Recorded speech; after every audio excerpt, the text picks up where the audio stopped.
So, obviously, Lieutenant Morris, Brian Fitzgibbons, U.S. Marshals.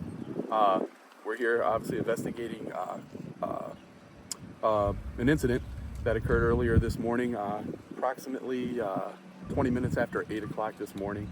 The U.S. Marshals Violent Fugitive Taskforce was here serving a federal warrant on a gentleman, a Lorain resident. There was apparently a struggle.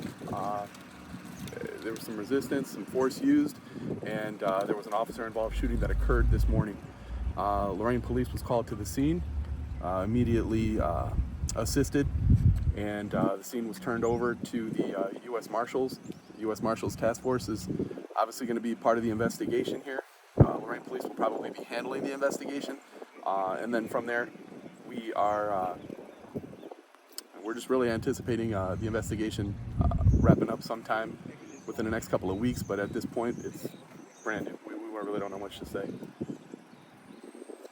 So I just want to briefly explain the goal and the mission of this Fugitive Task Force. It's a partnership between federal, state, county, city, municipal offices led by the United States Marshal Service. The goal of this team on a daily basis is to track down violent fugitives. Today's suspect, today's fugitive that they were seeking, was wanted for a violent offense. He had a history of violence and produced a baseball bat and struck 3 of our officers, 3 of which are receiving medical treatment right now.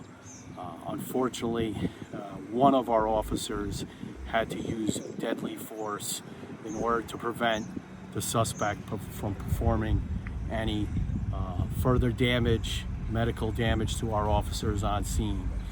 And all of those officers involved are receiving medical treatment, and we're hoping that they make a full and speedy recovery.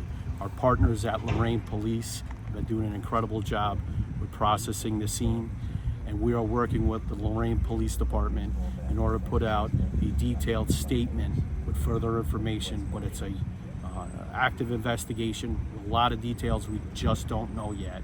But that's what we know, and that's what we could share with you right now. And we appreciate your time.